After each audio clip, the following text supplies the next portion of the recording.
सभी को मेरा प्रणाम। हिंदी आईएफपीएच के निरंतर 540वें दिन में मैं डॉक्टर मनीष आजाद सिंह आप सभी का स्वागत करता हूं। आज गांधी जयंती का पर्व भी है, तो उसकी आप सभी को बहुत बहुत बधाइयां। आज का ये सेशन शुरू करने से पहले मैं आप सभी से रिक्वेस्ट करूंगा कि हम 1 मिनट का साइलेंट प्रेयर करेंगे। जी धन्यवाद। जैसे हम सभी जानते हैं, ये आईएफपीएच का हिंदी सेशन है जो 7:30 से 8:30 बजे तक के लिए चलेगा। इसके बाद का इंग्लिश सेशन होगा जो 8:30 से 9:30 बजे तक के लिए चलेगा, और उसके बाद मलयालम का लोकल सेशन होगा। आईएफपीएच एक मंच है जो कोशिश करता है कि ज्यादा से ज्यादा होम्योपैथ हमारे इस मंच के साथ जुड़े और अपना ज्ञान इस मंच के थ्रू साझा कर सके। इसी कोशिश के तहत आज के हमारे जो मेहमान हैं वो डॉक्टर अभिषेक कुमार जी हैं। डॉक्टर अभिषेक कुमार जी एक बीएचएमएस एमडी हैं जो आज हमारे बीच अपना ज्ञान साझा करेंगे टॉपिक पे एनोरेक्टल बीमारियां और उस पे होम्योपैथिक उपचार। ठीक है। उनका टॉपिक शुरू करने से पहले मैं उनका थोड़ा सा उनके बारे में बताना चाहूंगा। सर ने RBTS homeopathic medical college and hospital Muzaffarpur से अपना डिग्री कंप्लीट किया है। सर इस समय जॉइंट सेक्रेटरी हैं आयुष मेडिकल एसोसिएशन के। इसके अलावा सर इस समय साई होम्योपैथी नाम से अपना क्लिनिक रन कर रहे हैं। सर आपका आईएफपीएच के इस मंच पे बहुत बहुत स्वागत है। आप अपना आज का सेशन प्लीज शुरू कीजिए और हमारा ज्ञानवर्धन कीजिए। बहुत बहुत धन्यवाद। आईएफपीएच द्वारा आयोजित दैनिक वेबिनार के 540वें दिन में आप सभी आईएफपीएच से जुड़े मेंबर्स का स्वागत है। इसके साथ ही साथ मैं सभी को गांधी जयंती की हार्दिक शुभकामनाएं। मैं डॉक्टर अभिषेक सर्वप्रथम धन्यवाद देना चाहता हूं होम्योपैथी के प्रसिद्ध चिकित्सक व शिक्षक डॉक्टर मृदुल कुमार सानी सर का, जिन्होंने मुझे अवसर प्रदान किया कि मैं अपने जानकारी को इस मंच के अनुसार साझा कर सकूं। आज का मेरा विषय है role of homeopathy in anorectal disorder. तो आज के इस वेबिनार के माध्यम से मैं आप लोगों को एनोरेक्टल कैनाल से रिलेटेड सभी रोगों के विषय में बताऊंगा। तो किसी भी रोग के विषय में जानने से पहले उससे अफेक्टेड संरचनाओं को, उससे अफेक्टेड ऑर्गन के बारे में जानने की बहुत जरूरत है। अगर हम उस विषय में अच्छे से जानकारी प्राप्त करते हैं तब उस बीमारी के तह तक हम लोग पहुंच सकते हैं। तो सबसे पहले हम लोग देखेंगे एनोरेक्टल डिसऑर्डर में कौन कौन से मुख्य रोग आएंगे, जैसे haemorrhoid, fistula, fissure, pilonidal sinus, perianal abscess. यह मुख्य बीमारियां हैं और इसे जानने के लिए सबसे पहले हम लोग इसके एनाटॉमी को समझेंगे। कौन कौन सी ऐसी संरचनाएं हैं जिससे एनल कैनाल बना हुआ है।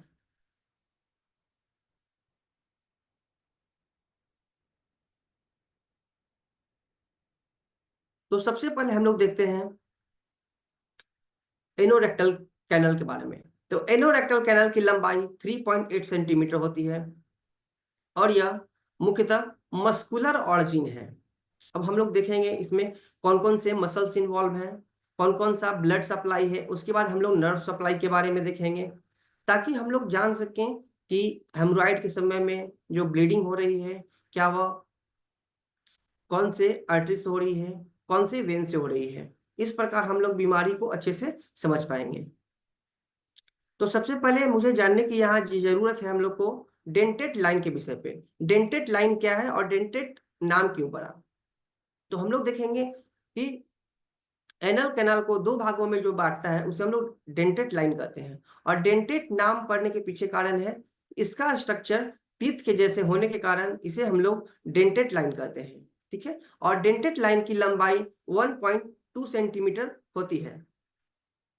और अगर हम लोग बात करते हैं इसके आर्टेरियल सप्लाई की, तो यहाँ ब्लड सप्लाई किया जाता है inferior rectal artery and middle rectal artery के द्वारा।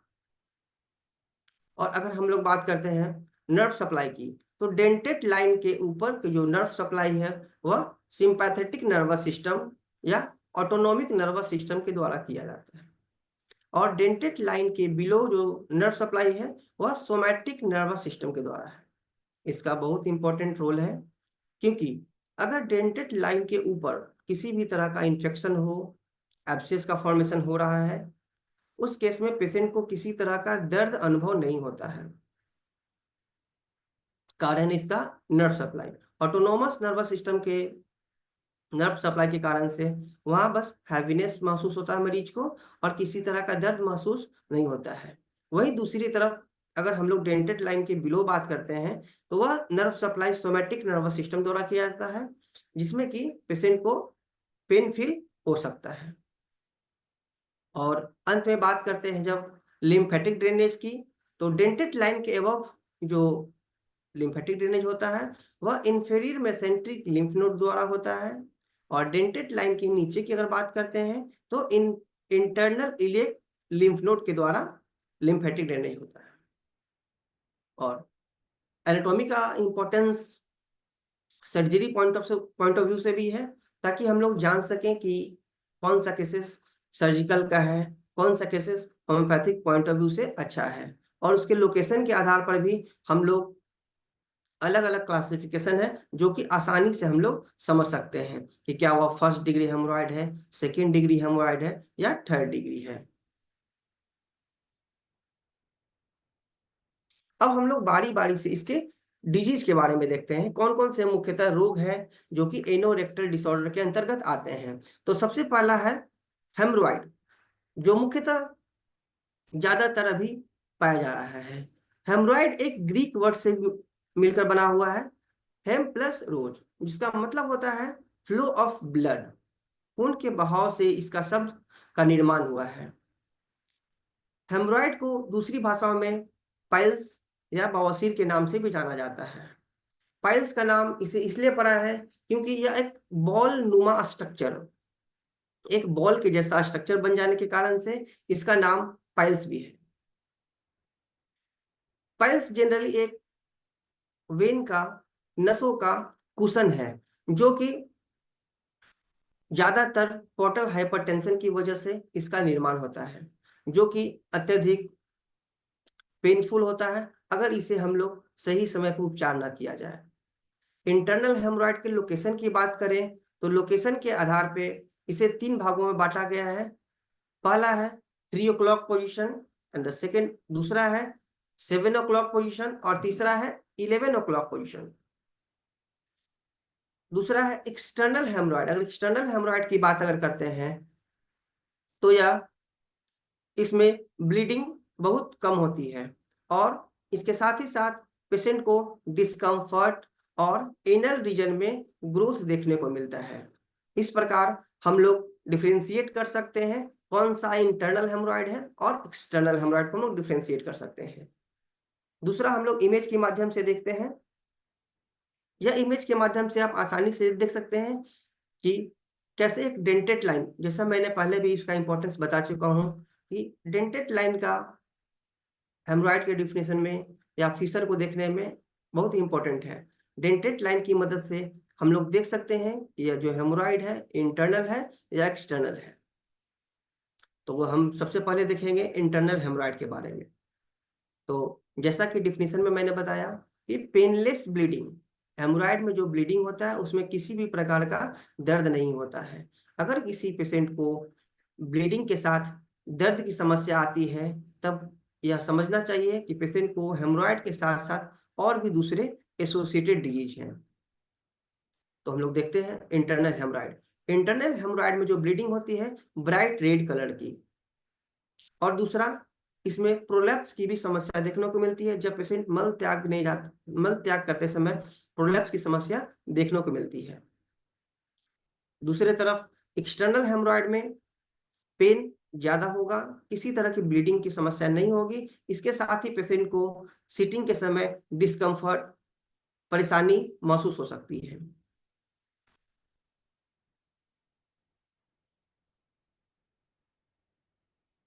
अब बात करते हैं पैथोजेनेसिस की, कि हेमोरॉइड कैसे कैसे बढ़ता है।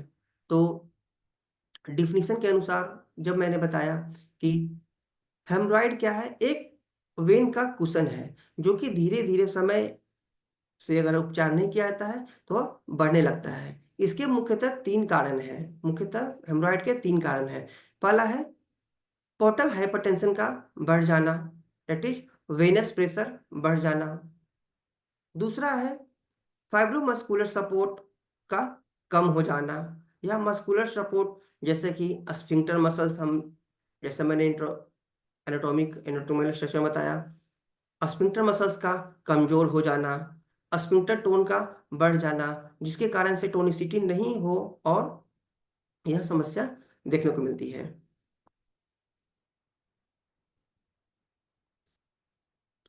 अब हम लोग देखते हैं कौन कौन से ऐसे रिस्क फैक्टर हैं, कौन कौन से ऐसे कारण है जिन लोगों को हेमोराइड की समस्या ज्यादा देखने को मिल सकती है।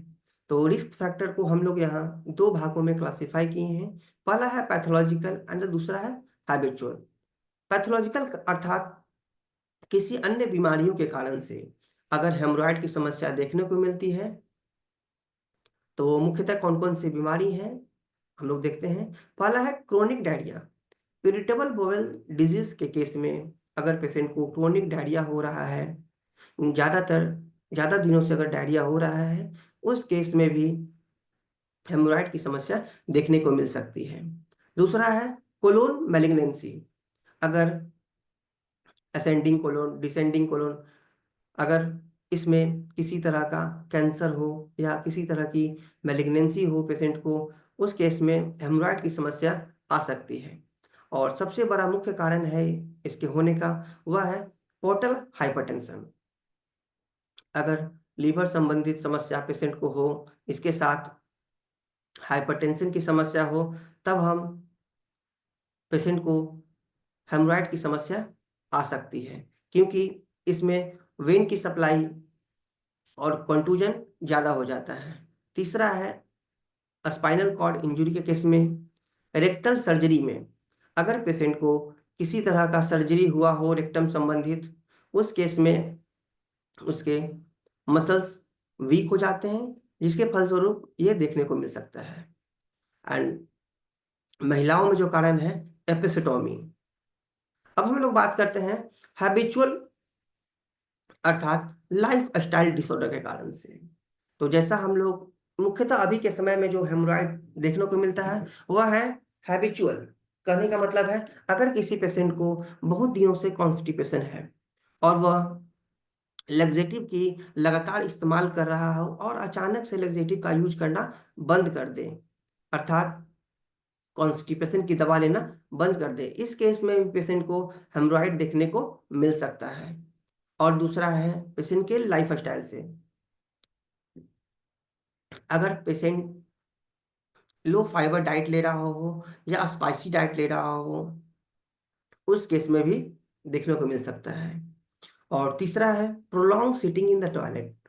अगर पेशेंट कॉन्स्टिपेशन से हो और ज़्यादा देर तक मल त्याग करने में समय लग रहा हो, उस केस में भी, और ज़्यादा एक्सर्शन करने से, ज़्यादा प्रेशर एक्सर्ट करने से यह इस तरह की समस्या देखने को मिल सकती है।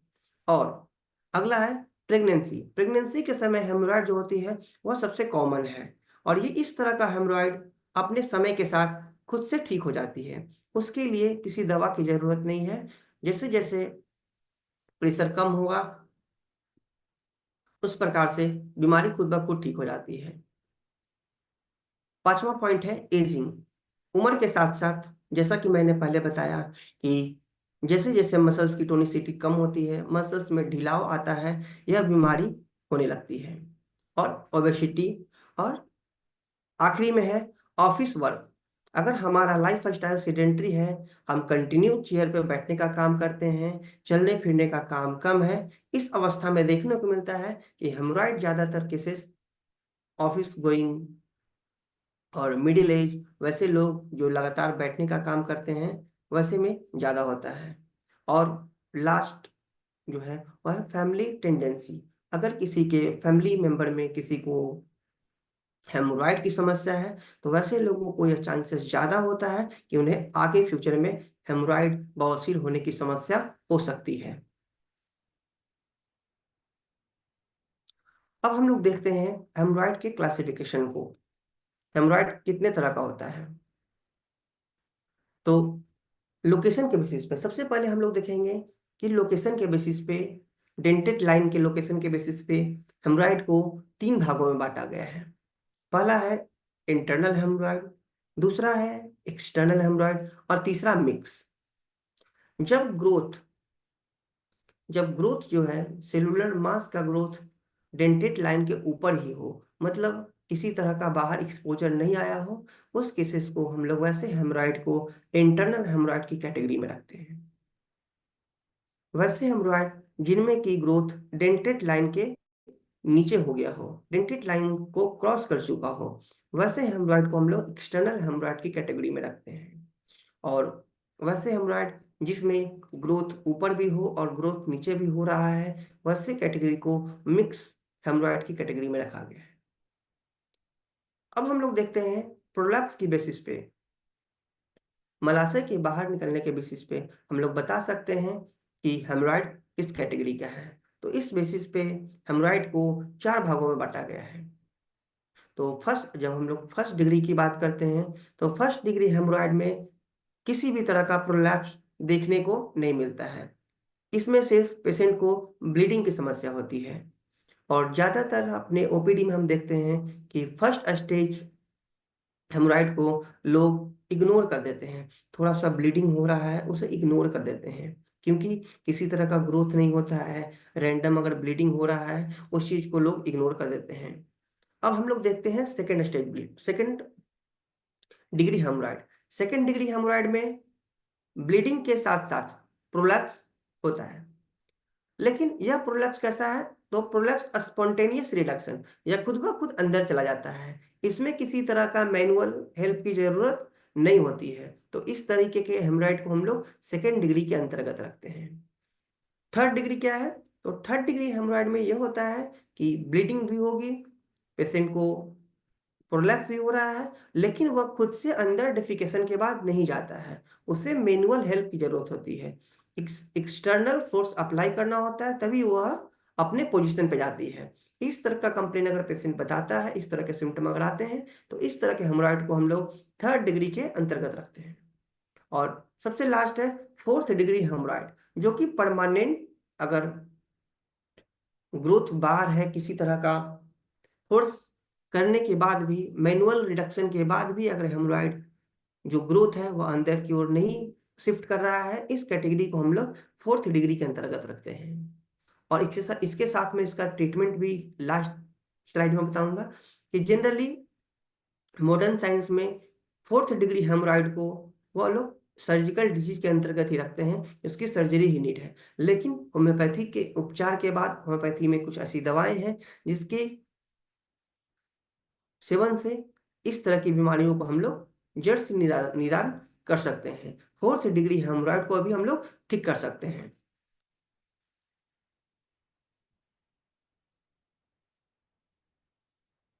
इस पिक्चर के माध्यम से हम लोग देख सकते हैं ग्रेड 1 हेमोराइड को, और ग्रेड 2 को, और grade 3 and the grade 4। Bleeding सारे में कॉमन है, हेमोराइड है तो सारे में ब्लीडिंग कॉमन होगा। लेकिन फोर्थ डिग्री हेमोराइड में ब्लीडिंग धीरे धीरे कम हो जाती है, क्योंकि इसका कारण है इसका ब्लड सप्लाई। सबसे इंपॉर्टेंट है, जैसा कि इस सेमिनार का टाइटल भी है, role of homeopathy in anorectal disorder, मतलब एनोरेक्टल डिसऑर्डर को होम्योपैथी के द्वारा हम लोग कैसे इसको हैंडल कर सकते हैं। तो हैंडल करने का तरीका है कि क्लिनिकल असेसमेंट कैसे हम लोग करना है। तो जैसा कि हैनीमैन ने हमें केस टेकिंग 83 एफोरिज्म से 104 एफोरिज्म तक बताया है कि कोई भी पेशेंट हमारे पास जब आता है तो उसका फुल केस हिस्ट्री लेना है। पेशेंट की शुरुआत, लक्षण की शुरुआत कब से हुई है, उसका ऑक्यूपेशन क्या है, उसका लाइफ स्टाइल कैसा है, ये सब पूरी डिटेल्स हम लोग को पूछना है कि पेशेंट को समस्या कब से शुरू हुई थी और प्रेजेंट में क्या क्या परेशानी हो रही है। इसके बाद फुल केस हिस्ट्री लेने के बाद उसके लोकल एग्जामिनेशन करना है, पेशेंट के बेसिक फीचर्स को एग्जामिन करना है। तो पहले हम लोग देखेंगे, इंस्पेक्शन में देखेंगे कि किसी तरह का लंप तो नहीं है, एनल ग्रोथ तो नहीं है, और उसके कलर को नोट करेंगे। हर एक चीजों को बारीकी से नोट करना है, क्योंकि होम्योपैथिक पॉइंट ऑफ व्यू से ये सब दवा का चुनाव करने में मदद करेगी। क्योंकि मेटेरिया मेडिका में अलग अलग कलर के लिए bluish discolouration and blue bunch of grapes like eruption, growth, lachesis, इस तरह की दवाएं हैं। तो इसलिए हम लोग को जो एग्जामिनेशन करना है बहुत ध्यान से करना है कि किसी तरह का लंप है कि नहीं। अगर लंप होता है तो उसके कलर को नोट करना है, उसके साथ साथ उसके रिड्यूसिबिलिटी को, क्या खुद से फोर्सिबली फोर्स के साथ रिड्यूसिबल है या नहीं है। तब हम लोग इसको देख सकते हैं कि क्या वह फर्स्ट ग्रेड है, सेकेंड ग्रेड है, थर्ड ग्रेड है या फोर्थ ग्रेड है। इसके साथ ही साथ हम लोग लंप के साथ ही साथ फीसर को देखेंगे कि क्या इसके साथ फीसर एसोसिएटेड है कि नहीं, क्या फिस्चुला तो नहीं है, या इंस्पेक्शन के समय देखेंगे किसी तरह का एब्सेस। तो जो जो एब्सेस का मुख्य साइन है, redness, pain, loss of function, इस सब के बेसिस पे हम लोग देख सकते हैं कि क्या वो एब्सेस है या बॉयल्स है। दूसरा तरफ आता है डिजिटल एग्जामिनेशन। अगर किसी तरह का मास है जो इंस्पेक्शन से पता नहीं चल रहा है, तब हम लोग डिजिटल एग्जामिनेशन भी कर सकते हैं।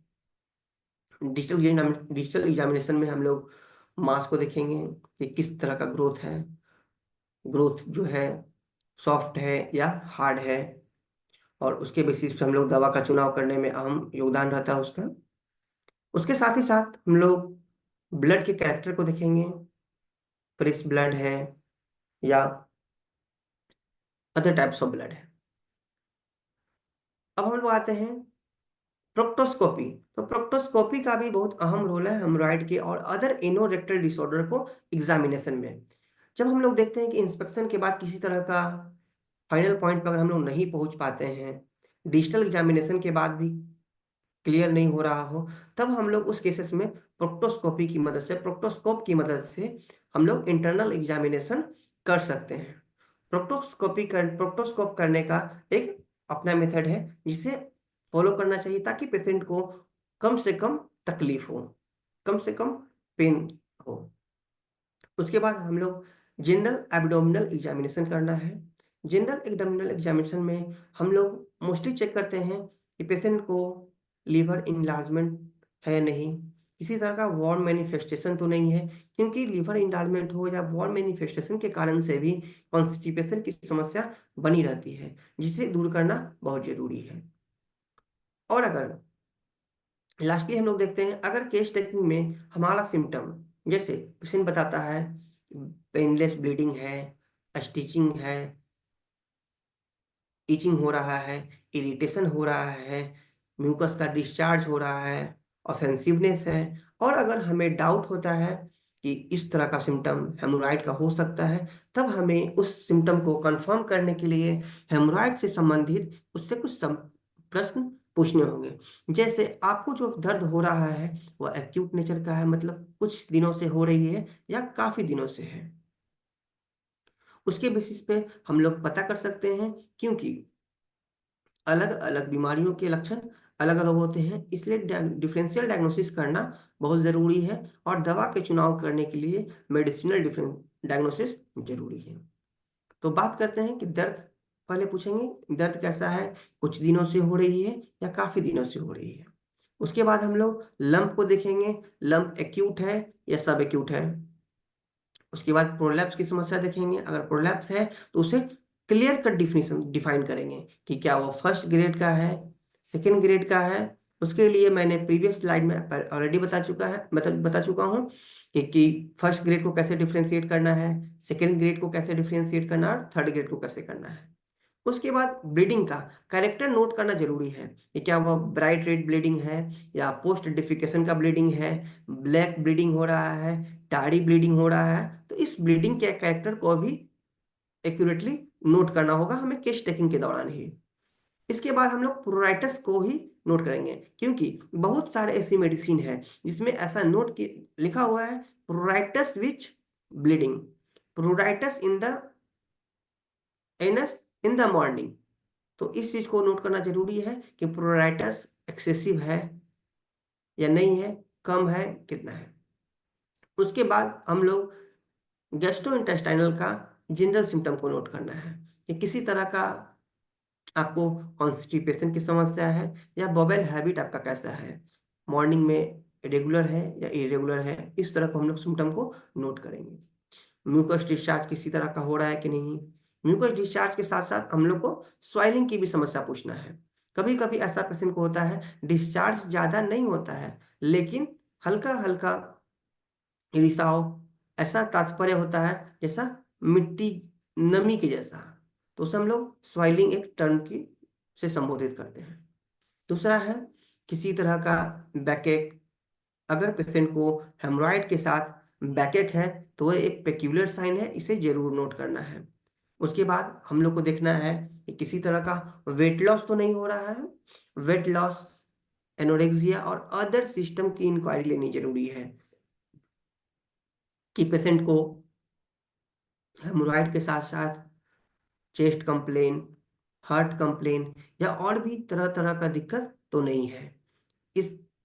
इस चीज का अपना अहम योगदान है। जैसे इस चीज का हम लोग मियाज्मेटिक एनालिसिस में मियाज्म को फाइंड आउट करने में ये आपकी मदद करेगी। इसलिए कॉन्कोमिटेंट सिम्टम को या अदर सिस्टम के सिम्टम को नोट करना काफी जरूरी है। अब हम लोग बात करते हैं इन्वेस्टिगेशन की। तो हेमरॉइड को हम लोग इन्वेस्टिगेट कैसे कर सकते हैं। तो सबसे बड़ा बात, सबसे पहली जो जरूरी चीजें हैं वह क्लिनिकल असेसमेंट से ही। ज्यादातर जो बीमारियां हैं एनोरेक्टल डिसऑर्डर से रिलेटेड, वह आपको उसके साइन एंड सिम्टम से और केस टेकिंग के दौरान ही क्लियर हो जाती है कि पेशेंट को क्या है और क्या नहीं है। उसके बाद अगर क्लिनिकल असेसमेंट में क्लियर नहीं हो पा रहा है तब हम लोग प्रोक्टोस्कोपी की तरफ जाएंगे। फर्स्ट स्टेप या first step of investigation proctoscopy नहीं है। सबसे पहले हम लोग क्लिनिकल असेसमेंट से ही पता करेंगे। उसके बाद अगर किसी तरह का सस्पिशन है, किसी तरह का डाउट है, तो उसके लिए हम लोग पार्टिकुलर कैंसरस टेस्ट या अदर टेस्ट हम लोग एडवाइस कर सकते हैं। और दूसरी जो लैब इन्वेस्टिगेशन में हम लोग कराते हैं वह है सीबीसी क्लोटिंग प्रोफाइल, ताकि हम लोग को पता रहे कि ब्लीडिंग की समस्या जो हो रही है उससे हेमोग्लोबिन का लेवल कैसा है, किसी तरह का इन्फेक्शन तो नहीं है। ये सब हमें सीबीसी के माध्यम से पता चल सकता है। प्रोक्टोग्राफी, अगर रेक्टल प्रोलैप्स की समस्या हो, अगर रेक्टल प्रोलैप्स की समस्या ज्यादा दिन से हो रही है, उस केस में प्रोक्टोग्राफी और इससे भी क्लियर नहीं हो रहा है और पेशेंट के हिस्ट्री में अगर देखते हैं कि कोलोन से संबंधित समस्याएं हैं, आईबीडी से रिलेटेड समस्याएं हैं, उस केस में कोलोनोस्कोपी हम लोग सजेस्ट करते हैं। अब हम लोग देखते हैं कि काफी दिनों तक अगर हेमोराइड की ट्रीटमेंट नहीं किया जाए, प्रॉपर मैनेजमेंट नहीं किया जाए, तो क्या क्या कॉम्प्लिकेशन हो सकती है। तो सबसे पहला कॉम्प्लिकेशन है अल्सरेशन। एनल रीजन में आपको अल्सरेशन देखने को मिल सकता है, यह इसके मुख्य कॉम्प्लिकेशन है। दूसरा कॉम्प्लिकेशन है थ्रोम्बोसिस। जैसा कि हेमोरॉइड का डेफिनेशन से ही हम लोग जानते हैं, इसमें थ्रोम्बोसिस होता है, थ्रोम्बोस वेन्स का एक दूसरे में अटैच हो जाना और इंटरमिक्स हो जाना, ये एक हेमोराइड की डिजीज है और ये दिन पर दिन बढ़ती जाती है तो थ्रोम्बोसिस की समस्या बढ़ जाएगी। और तीसरा है सेप्सिस एंड एब्सेस फॉर्मेशन। अगर इन्फेक्शन ज़्यादा दिन तक रहे और ज़्यादा बढ़ जाने से एब्सेस का निर्माण हो सकता है, वो आगे चल के पेरीएनल एब्सेस और फिस्चुला का भी रूप धारण कर सकता है।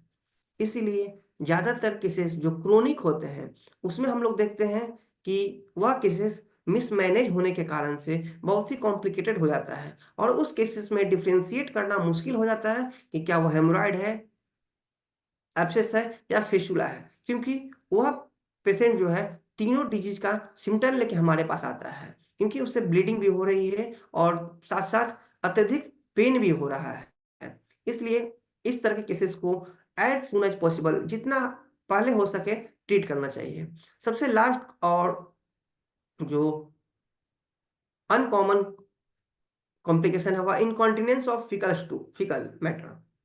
अगर ज्यादा दिन तक हेमोरॉइड हो और जिसके कारण से स्फिंक्टर मसल्स में पैरालिसिस डेवलप कर जाता है, तो हमारा स्टूल का जो फीलिंग है वह नहीं आता है, जिसके कारण से वह इनकॉन्टिनेंस देखने को मिलता है।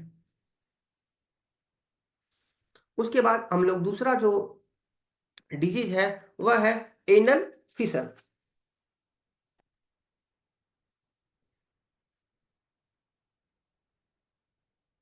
तो एनल फिशर होता क्या है? तो एनल फिशर हम लोग समझेंगे, एनल रीजन में किसी तरह का टीयर हो जाना, मल द्वार में किसी तरह का दरार, कटाव हो जाना ही एनल फिशर के नाम से जाना जाता है। यह मुख्यतः यंग एज और मिडिल एज वाले लोगों को अफेक्ट करता है।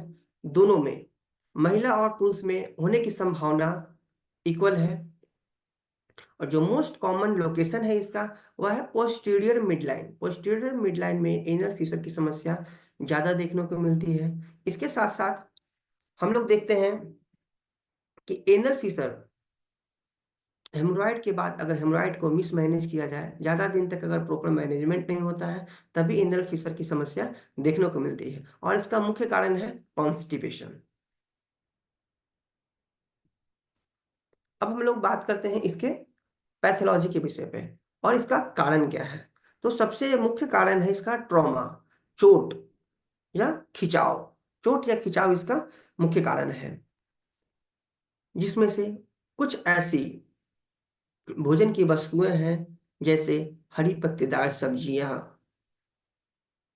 अंकुरित अनाज, होल ग्रेन ब्रेड, ये सब भोजन करने से एनल फिशर की समस्या कम हो जाती है। और तेलीय पदार्थ, सफेद चीजें जैसे मैदा की जो वस्तुएं हैं, फैटी फूड वस्तुएं हैं, उसके खाने से एनल फिशर की समस्या बढ़ जाती है। और दूसरे कारण सेकेंडरी फिशर। सेकेंडरी फिशर क्या है? वैसी उस तरह का फिशर जो दूसरे बीमारियों के कारण से हो रहा हो, जैसे क्रोन डिजीज, फिस्टुला एंड एनो की सर्जरी, या किसी तरह का एनल फिशर जो हो रहा है चाइल्ड बर्थ के समय। और मुख्य, जैसा कि मैंने हेमोरॉइड में भी कारण बताया है, कि अगर कोई लंबे समय से लैक्सेटिव का इस्तेमाल कर रहे हैं और अचानक से उस लैक्सेटिव को छोड़ देते हैं, तो उसके फलस्वरूप भी हमें फोर्स एक्सर्शन ज़्यादा लगाना पड़ता है और ट्रॉमा हो जाता है, जिसके कारण से एनल फिशर की समस्या आ सकती है। अब हम लोग देखते हैं कि एनल फिशर में कौन कौन से साइन एंड सिम्टम मिलेंगे, जिससे हम लोग देख सकते हैं कि यह पेशेंट जो है एनल फिशर से सफर कर रहा है। तो सबसे पहला साइन है पेन एंड स्पाज्म। तो एनल फिशर का जो दर्द होता है वो बहुत बेचैन कर देने वाला एगोनाइजिंग पेन होता है, जिसके कारण से पेशेंट को मल त्याग करने में भी समस्या आती है। और यह दिन पर दिन बढ़ती जाती है। जैसे जैसे पेशेंट को कॉन्स्टिपेशन की समस्या बढ़ेगी, यह दर्द वैसे वैसे बढ़ते जाता है। अगर एनल फिशर में ब्लीडिंग की बात करते हैं, तो ब्लीडिंग 70% ऐसे केसेस होते हैं इसमें ब्राइट रेड ब्लड देखने को मिलता है। और एनल फिशर का जो दर्द होगा, इसका मुख्य पेक्यूलियर साइन है कि एनल फिशर का जो दर्द होगा वह कुछ घंटों तक परसिस्ट करता है। और इस तरह के सिम्टम के लिए हमारे मटेरिया मेड का एक मेडिसिन है नाइट्रिक एसिड। इसमें मेंशन है पेन परसिस्ट फॉर आवर। तो अगर दर्द पेशेंट बताता है कि डेफिकेशन के बाद कुछ घंटों तक दर्द मौजूद रहता है, तो हमें यह समझ लेना चाहिए यह पेशेंट जो है कि एनल फिशर से सफर कर रहा है। इसके साथ ही साथ डिस्चार्ज, इरिटेशन होता है, ईचिंग होगा, और इसका डिस्चार्ज जो है कि बहुत ही ऑफेंसिव फिश ब्राइनी जैसा होगा।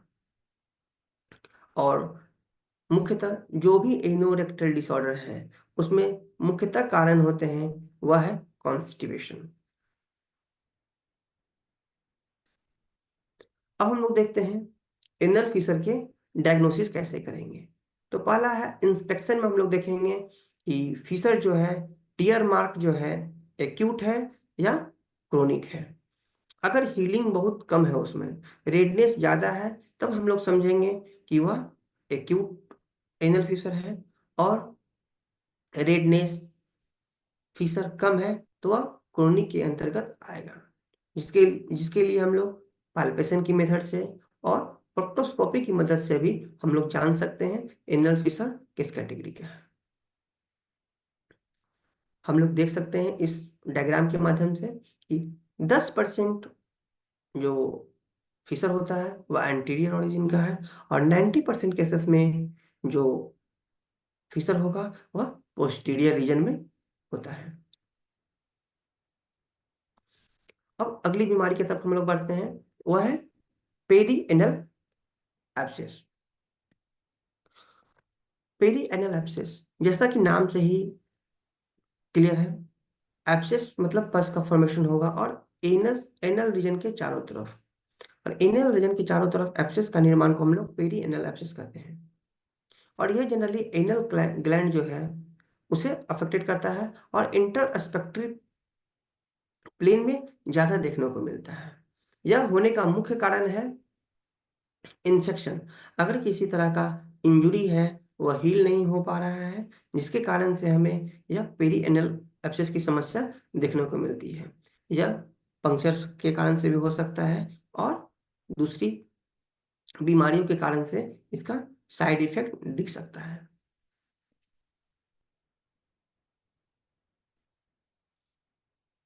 अगर हम लोग बात करते हैं, जैसा कि मैंने पहले बताया कि डेंटेड लाइन का एनोरेक्टल कैनल के डिस्क्रिप्शन में बहुत अहम रोल है। और जैसा कि फोटो में हम लोग पिक्चर में देखे थे कि एनल ग्लैंड का निर्माण डेंटेड लाइन के जस्ट बिलो है और इसका नंबर 4 से 10 होता है, जिससे हम लोग क्रिप्टोग्रेनुलर एपिथेलियम से कवरिंग होता है, और किसी तरह का ऑब्स्ट्रक्शन होने के कारण से ऑब्स्ट्रक्शन हो जिसके कारण से ग्लैंडुलर सिक्रीशन उसके बाहर नहीं निकल पा रहा है और एब्सेस का निर्माण होता है। इसके लिए मुख्यतः जो बैक्टीरिया रिस्पॉन्सिबल है वो है E coli and other Streptococcus group के बैक्टीरिया इसके लिए इन्वॉल्व है, जो कि सेप्सिस और पस निर्माण करते हैं। दूसरी अदर जो बीमारियां हैं जिसके कारण से एब्सेस का निर्माण होता है वो है Crohn disease, tuberculosis, carcinoma of rectum, lymphoma and other leukaemias, and the trauma and inflammatory pelvic condition के कारण से भी पेरिनल एब्सेस देखने को मिल सकता है। अब हम लोग क्लिनिकल प्रेजेंटेशन क्या है, तो साइट के अनुसार अलग अलग साइट का साइन और सिम्टम एब्सेस में अलग अलग होगा। अगर हम लोग साइट की बात करते हैं तो पेरिन एनल रीजन में अगर एब्सेस है तो हमें दर्द, डिस्चार्ज और बुखार की समस्या देखने को मिलेगी, और इस रीजन के जो एब्सेस होंगे उसमें टेंडरनेस, फ्लक्चुएंट और रेडनेस अत्यधिक होगा। दूसरी तरफ इस्च्यूरेक्टल का अगर हम लोग देखते हैं एब्सेस, तो उस एब्सेस में फीवर के साथ चिलनेस भी देखने को मिलेगा, और साथ ही साथ इंडोरेशन होगा। टेंडर टेंडर के साथ साथ इंडोरेशन ज़्यादा होगा और पेशेंट को हॉट फील होगा और छूने में हार्ड महसूस होता है। और अगर लोकेशन इंटर स्फिंक्टर सुप्राइलेवेटर मसल्स के पास हो, उस केस में रेक्टल पेन एंड और पेन ड्यूरिंग एवैक्यूएशन, जब भी पेशेंट मल त्याग दौर में जाता है उसके बाद पेशेंट को दर्द महसूस होगा, डिस्चार्ज होता है, और इस तरह के सिम्टम को आइडेंटिफाई करना थोड़ा टिपिकल होता है, क्योंकि यह इस तरह के पेशेंट जो है अपना सिम्टम हेमोरॉइड के साथ भी शेयर करते हैं।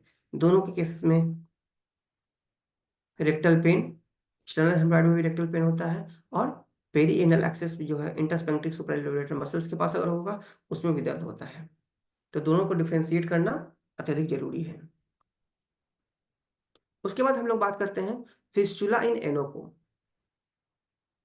तो फिस्टुला इन एनो क्या है, तो अगर एक ओपनिंग से दूसरे ओपनिंग तक, एक एनल ओपनिंग से ओपनिंग दूसरे पेरिनियम तक या बटक रीजन तक हो जाए, उस तरह के केसेस को हम लोग फिस्टुला इन एनो के अंतर्गत देखते हैं। फिस्टुला इन एनो जनरली क्रोनिक एबनॉर्मेलिटी है जो कि कम्युनिकेशन गैप के कारण से होती है, और ज्यादातर देखते हैं यह फिस्टुला इन एनो की समस्या पुरुषों में ज्यादा होती है।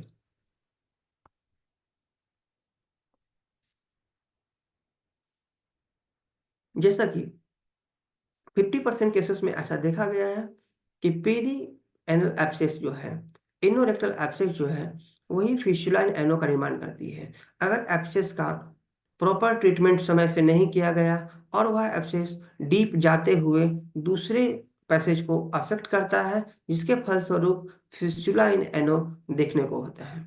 इसलिए पेरी एनल एब्सेस को या एनोरेक्टल एब्सेस को लाइटली कंसीडर न करें और उसका प्रॉपर मैनेजमेंट समय से जरूरी है।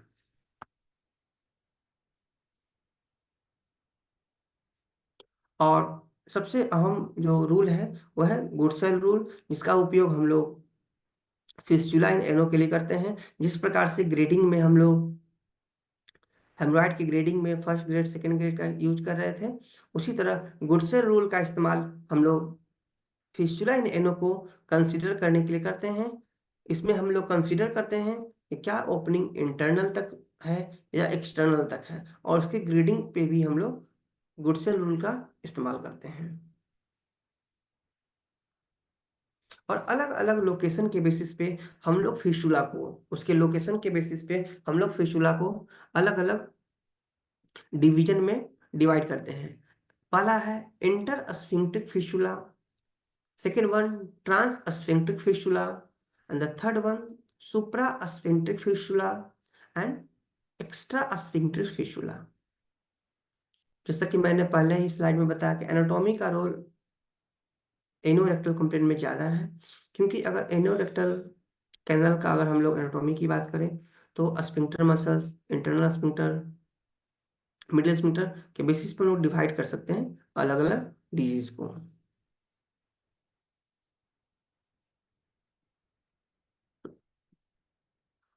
कौन कौन से स्पेशल इन्वेस्टिगेशन है जिसे हम लोग करा सकते हैं, तो है monomanometry, MRI and computer tomography and CT scan. Last समस्या जो है वह है रेक्टल प्रोलैप्स, जिसे दूसरी भाषाओं में, बोलचाल की भाषा में रेक्टल प्रोसीडेंसिया के नाम से भी जाना जाता है। यह जनरली फीमेल में रेशियोज का ज्यादा है और यंग एज में और ओल्ड एज में, मतलब बच्चों में और ओल्ड एज में यह समस्या ज्यादा देखने को मिलते हैं। इसके साथ हम लोग देखते हैं कि रेक्टल प्लस हमेशा हेमरॉइड के साथ हम लोग कंफ्यूज कर जाते हैं कि फोर्थ डिग्री हेमरॉइड हमेशा ऐसा प्रतीत होता है कि वह प्रोलैप्स ऑफ रेक्टम है। रेक्टल प्रोलैप्स से मिलता जुलता साइन एंड सिम्टम होता है उसमें। अब हम लोग बात करते हैं classification of rectal prolapse. Rectal prolapse का क्लासिफिकेशन देखते हैं तो इसे पहला है म्यूकोसल प्रोलैप्स। इसमें हम लोग देखेंगे कि म्यूकोसल मेम्ब्रेन उसके साथ साथ सब म्यूकोसा दोनों अप्रोक्सीमेटली 1 से 4 सेंटीमीटर तक बाहर आ जाता है, तो हम लोग म्यूकोसल प्रोलैप्स करते हैं। दूसरा है फुल थिकनेस प्रोलैप्स। अगर म्यूकोसल मेम्ब्रेन के साथ साथ जितने भी 4 लेयर के मेम्ब्रेन हैं वो अगर बाहर चले जाते हैं एनस रीजन के द्वारा, तो हम लोग उसे कंप्लीट प्रोलैप्स या फुल थिकनेस प्रोलैप्स के अंतर्गत रखते हैं। रिस्क फैक्टर की बात करें तो ज्यादातर जो डिजीज है एनोरेक्टल डिसऑर्डर के, वह उसका मुख्य कारण है क्रोनिक कॉन्स्टिपेशन या क्रोनिक डायरिया। क्रोनिक कॉन्स्टिपेशन के फलस्वरूप देखने को सब मिलता है कि उसके किसी तरह का एक्सर्शन हो तो ट्रॉमा डेवलप कर सकता है। और क्रोनिक डायरिया में हमें स्फिंक्टर मसल जो है वह लूज हो जाता है, इसी कारण से एनोरेक्टल डिसऑर्डर कॉमनली मिलेगा। अगर हम लोग बात करें एसोसिएटेड सिम्टम की, तो cystic fibrosis, neurological disorder, rectal polyps, ये सब हमें देखने को मिल सकता है। मैंने पहले भी ये चीज को फोकस किया हूँ कि अदर सिम्टम, अदर सिस्टम के सिम्टम को भी कंसीडर करना जरूरी है, तभी हम लोग इसके मियाज्मेटिक कॉन्सेप्ट को समझ सकते हैं।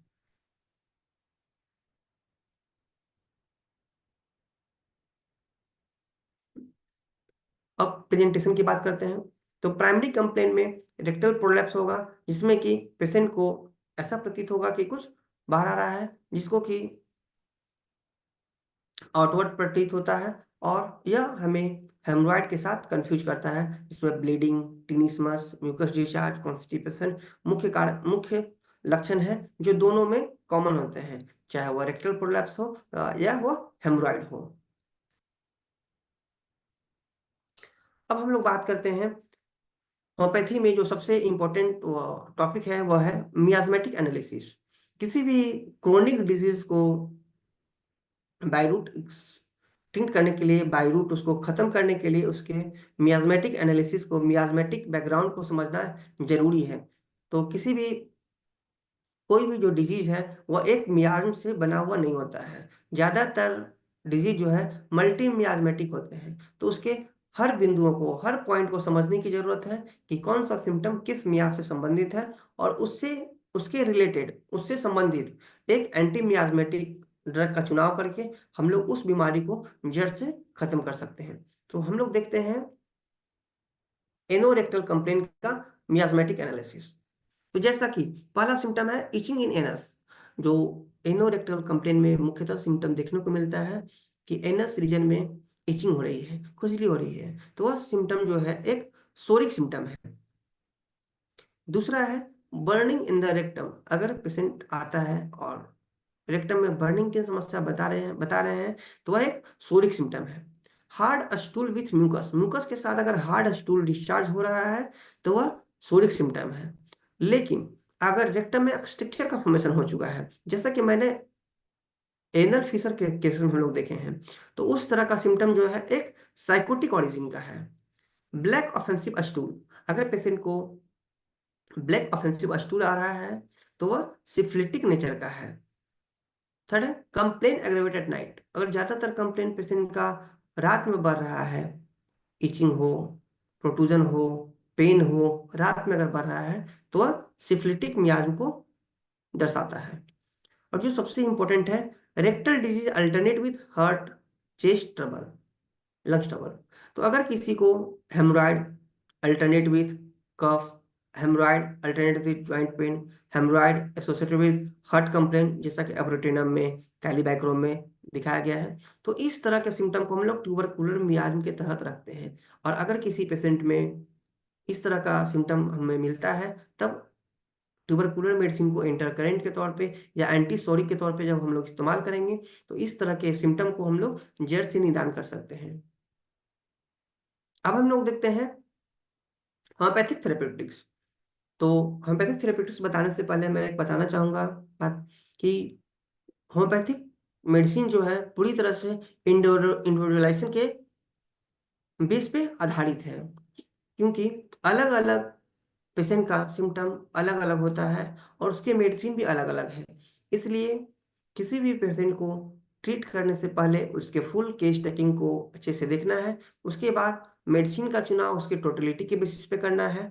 और किसी तरह का अगर इंटरकरेंट की मेडिसिन की जरूरत हो तो उसके मियाज्म को एनालिसिस करने के बाद ही एक एंटी मियाज्मेटिक ड्रग का चुनाव करेंगे। तो हम लोग देखते हैं कुछ इसके थेरेपेटिक्स कि जो सिम्टोमेटिक आधार पे हम लोग इसका इस्तेमाल एक्यूट कंप्लेन के लिए या जब पेशेंट को कंप्लेन ज्यादा है उस केस में इस्तेमाल कर सकते हैं। तो मुख्यतः दवाएं जो हेमरॉइड में इस्तेमाल किया जाता है और इनोरेक्टल कंप्लेन में इस्तेमाल करते हैं वह है Aesculus, Collinsonia, Paeonia, nux vomica, रेटेनिया, nitric acid, और भी बहुत सारी दवाएं हैं, मैं उन्हें बारी बारी से बताऊंगा।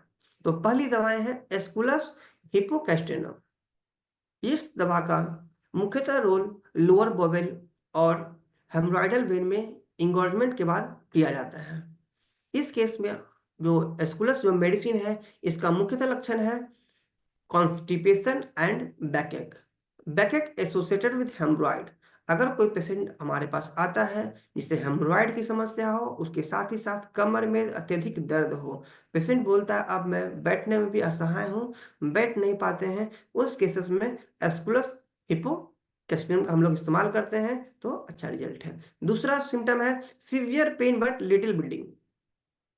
हिपोकैस्ट्रियम में एलन साहब बताते हैं कि दोज हेमरॉइड, वैसा हेमरॉइड जिसमें कि रेयरली ब्लीडिंग होता है, जैसे कि एक्सटर्नल हेमरॉइड के केस में ब्लीडिंग की समस्या कम होती है, दर्द ज्यादा होती है, उस तरह के केसेस में हम लोग स्कॉलरशिप का इस्तेमाल कर सके। तीसरा है, पेशेंट को ऐसा प्रतीत होता है जैसे कि बहुत सारी स्टिक उसके एनल रीजन में चुभ रहे हैं, और जो ग्रोथ है वो ग्राउंडनट के जैसा है, एक गुच्छे नुमा है, एक गुच्छे में बहुत सारे और हेमोराइड ऐसा प्रतीत हो रहे हैं, तो हम लोग हिपोकैस्ट सोच सकते हैं। हम haemorrhoid with sharp shooting pain in the back with blind and bleeding. और अगर हेमोराइड की समस्या चलने से, बैठने से बढ़ती है, उस केस में हिपोकैस्कुलरशिप इस्तेमाल कर सकते हैं। अब आते हैं, दूसरी मेडिसिन है वह है एलोज। एलोज का सबसे इंपॉर्टेंट साइन है हेमरॉइड लाइक ग्रेप्स। अगर ग्रोथ जो है अंगूर के गुच्छों जैसा है, और सबसे इंपॉर्टेंट साइन जैसा कि मैंने केस टेकिंग में बताया कि कलर को नोट करना जरूरी है। कलर को नोट करेंगे कि लंप किस कलर का है। अगर लंप ब्लूइश कलर का है, लंप जो है ब्लूइश कलर का है, उस केसेस में हम लोग एलोज या म्यूरिएटिक एसिड का इस्तेमाल करेंगे तो अच्छा रिजल्ट है। उसके साथ ही साथ पेशेंट को इतना जलन है एनस में, रेक्टम रीजन में, जिसके कारण से अगर मरीज सो भी नहीं सकता है, उस केस में एलोज एक अच्छी दवा है। उसके बाद हम बात करते हैं अगली दवा का, जो है अर्सेनिक एल्बम। अर्सेनिक का मेन सिम्टम जो है वह है mental anxiety and physical restlessness. Patient बहुत ही ज्यादा अत्यधिक बेचैन होता है, वह गर्मी के कारण से बेचैन होगा, इतना पेशेंट को जलन होगा एनस रीजन में कि वह बेचैन होता है। और emission of mucus by anus, अगर एनस से म्यूकस का डिस्चार्ज हो रहा हो जो कि दर्द के साथ हो, उस केस में हम लोग अर्सेनिक एल्बम को सोच सकते हैं। और तीसरा जो इंपॉर्टेंट साइन आर्सेनिक का, haemorrhoid burn like fire relieve by heat. अगर बर्निंग रिलीव बाय हीट है, हॉट एप्लीकेशन से पेशेंट को आराम हो रहा है, तो उस केस में हम लोग अर्सेनिक एल्बम का इस्तेमाल कर सकते हैं। और अगर कोल्ड वाटर से आराम मिल रहा है तब एलोज की तरफ जाएंगे। अगली दवाएं है वह है कॉलिनसोनिया। कॉलिनसोनिया का जो मेन सिम्टम है वह है itching in pregnancy and haemorrhoid during pregnancy. अगर किसी पेशेंट को प्रेगनेंसी के समय हेमरॉइड हो रहा हो, या बार बार हर प्रेगनेंसी में हेमरॉइड हो जा रहा हो, उस केस में कोलिनसोनिया। कोलिनसोनिया का दूसरा सिम्टम है burning in rectum externally and coldness internally. Patient को अंदर से कनकनी ठंडापन जैसा प्रतीत होता है, लेकिन बाहर से बर्निंग का सिम्टम है। वैसे केसेस में कोलिनसोनिया का इस्तेमाल कर सकते हैं। अगला जो सिम्टम है कोलिनसोनिया का वह है sticking sharp pain in the rectum. Patient को ऐसा प्रतीत होता है कि कुछ हजार सौ कांटेनुमा कांटादार चुभ रहा है, चुभने जैसा दर्द अगर पेशेंट बताता है, उस केस के कोलिनसोनिया एक एक्यूट दवा है। एक्यूट केसेस में भी कोलिनसोनिया का इस्तेमाल अगर फ्रिक्वेंटली करते हैं तो हमें राहत प्रदान होगी। अगली दवा है लेकेसिस। लेकेसिस का इस्तेमाल हम लोग करते हैं। इसका मोस्ट इंपॉर्टेंट सिम्टम है पेशेंट को कोल्ड से भी एग्रेवेशन है और हॉट से भी एग्रेवेशन है। पेशेंट को ठंडी से भी आराम नहीं मिलेगी, गर्मी से भी आराम नहीं मिलती है, उस केसेस में लैकेसिस सोच सकते हैं। पेशेंट को नाइट एग्रेवेशन होगा, अगर पेशेंट सिफिलिटिक मियाज्म का सिम्टम दे रहा हो, नाइट एग्रेवेशन हो रहा हो, पेशेंट के मेंटल सिम्टम जो है रात में बढ़ जाते हैं, रात में बढ़ जाते हैं और फिजिकल सिम्टम भी बढ़ जाते हैं, उस केसेस में लैकेसिस इंडिकेटेड है। अब बात करते हैं अगली दवा जो है म्यूरिएटिक एसिड। तो म्यूरिएटिक एसिड और एलोज में बहुत अधिक समानताएं हैं। दोनों में बंच ऑफ ग्रेप्स देखने को मिलता है, दोनों का कलर ब्लू है। बस हम लोग कुछ अलग अलग फिजिकल जनरल के बेसिस पे एलोज को और म्यूरिएटिक एसिड को डिफ्रेंशिएट कर सकते हैं। और अगर एनल रीजन में इचिंग हो, उसके साथ ही साथ अगर बार बार पेशेंट को यूरिन की समस्या आ रही है, एक्सेसरी सिम्टम के साथ साथ कॉन्कोमिटेंट सिम्टम में यूरिन कंप्लेन अगर पेशेंट बता रहा है, उस केस के लिए म्यूरेटिक एसिड एक अच्छी दवा है। अगली जो दवाएं हैं नाइट्रिक एसिड। पेशेंट को स्टूल डिस्चार्ज करने के बाद, डेफिकेशन के बाद घंटों तक दर्द रहता है, जैसा कि मैंने एनल फिशर वाली समस्या में बताया। कि अगर पेशेंट को इवैक्यूएशन के बाद घंटों तक दर्द रहे, वैसे केसेस में हम लोग नाइट्रिक एसिड का इस्तेमाल 200 पोटेंसी में कर सकते हैं। सॉरी फॉर इंटरप्शन, पोटेंसी की चुनाव तो हम लोग ससेप्टिबिलिटी के बेसिस पे ही करेंगे। ऐसे जनरली 200 पोटेंसी अच्छी है। और दूसरा जो सिम्टम है हेमरॉयड ब्लीड इजली, तो नाइट्रिक एसिड का यह सिम्टम देखने को मिलता है कि किसी भी तरह का समस्या हो, आइदर वॉट्स हो, एक्स्ट्रा सेलुलर ग्रोथ हो, वो सब आसानी से ब्लीडिंग होने लगता है। स्लाइट टच, वाटर के स्लाइट टच से ही ब्लीडिंग होने लगे, इस तरह के डिजीज में हम लोग नाइट्रिक एसिड का इस्तेमाल करेंगे। अब अगली दवा है nux vomica, itching blind haemorrhoid with ineffectual urging to stool. Nux vomica हम लोग ऐसे भी जानते हैं कि कॉन्स्टिपेशन की जो अहम दवाइयों में से एक है। अगर पेशेंट को कॉन्स्टिपेशन की समस्या ज़्यादा हो, बार बार स्टूल की अर्जिंग हो रही हो लेकिन स्टूल डिस्चार्ज नहीं हो पाता है, वैसे केसेस में हम लोग नक्स वोमिका को सोचेंगे। और वैसा पेशेंट जो कि ड्रंकार्ड कैटेगरी का हो, बार बार हैबिचुअल ड्रिंकर हो, वैसे पेशेंट को अगर हेमरॉइड हो रहा है तो हम लोग नक्स वोमिका को सोच सकते हैं।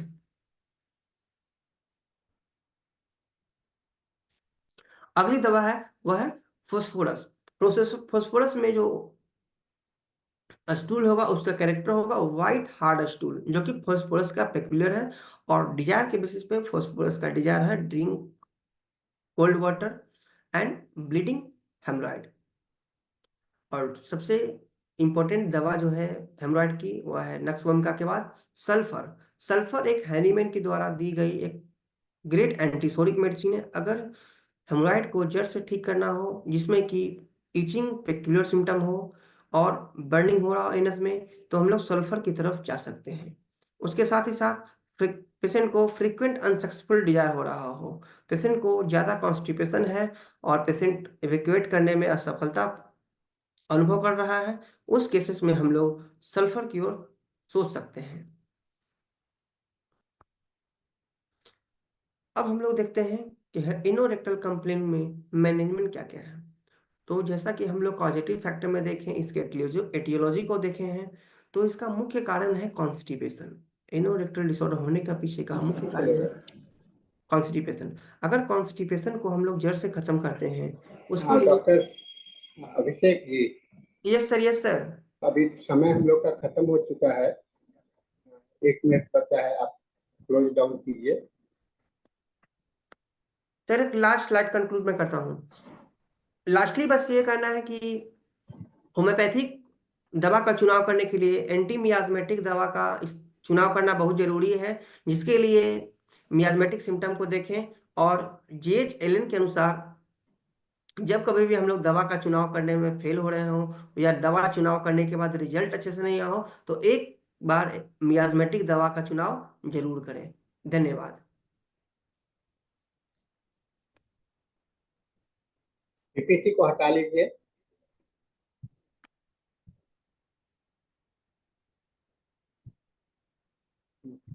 बहुत अच्छा प्रेजेंटेशन था आपका, और क्योंकि हम लोग के पास में अब समय नहीं है, तो हम लोग इस सेशन को क्लोज करते हैं।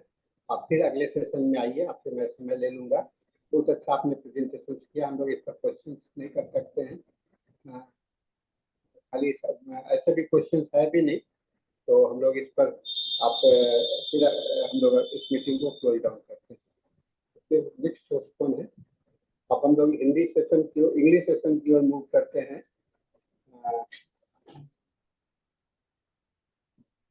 इंग्लिश सेशन में अंजनी जी हैं, और doctor Anjani, now Yes, sir. you can take up the